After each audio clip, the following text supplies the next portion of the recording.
and then an 8-foot sheet of drywall, and then a 12-foot sheet of drywall, and an 8-foot sheet of drywall. Sounds really reasonable, doesn't it? Over time, there's always that floor joist wall, and it's got a scoop. So what happens is this.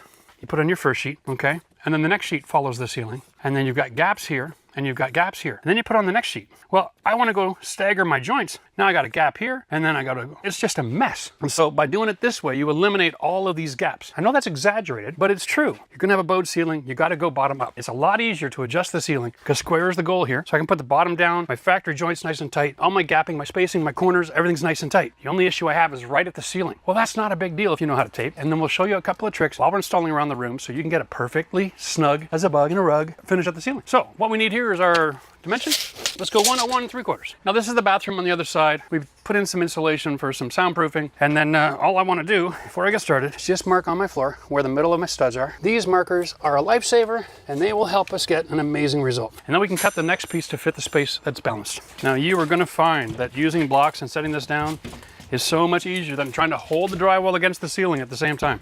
We'll just kind of lift and kick. Are you nice and snug over there? Yep.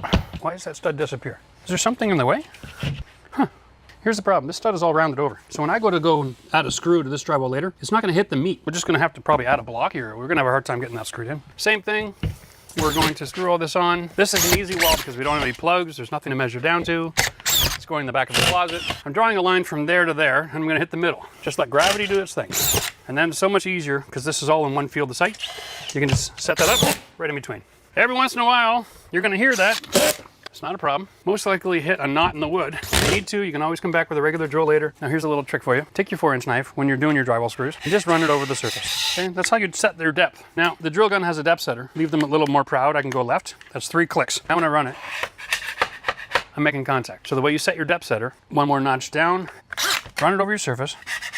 If you don't hear anything, you're okay. That's not making any contact with the screw. Uh-oh. Well, you got to do some spinning around here. That room is just big enough, isn't it? So we brought the sheet in here so you can see. We're measuring from the top of this sheet, from the bottom up. Okay? This is actually 40 3/8. So we're gonna go 40 1/4, okay? I'm gonna double check at the other end. Yep, down here I'm actually 40 1/2. Interesting, isn't it? Let's take this part here and we'll check that one as well. That's closer to 40 3/8 again.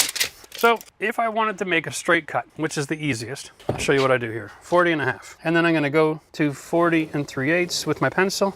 And then I'm gonna go to 40 1/4 by the time I get over here.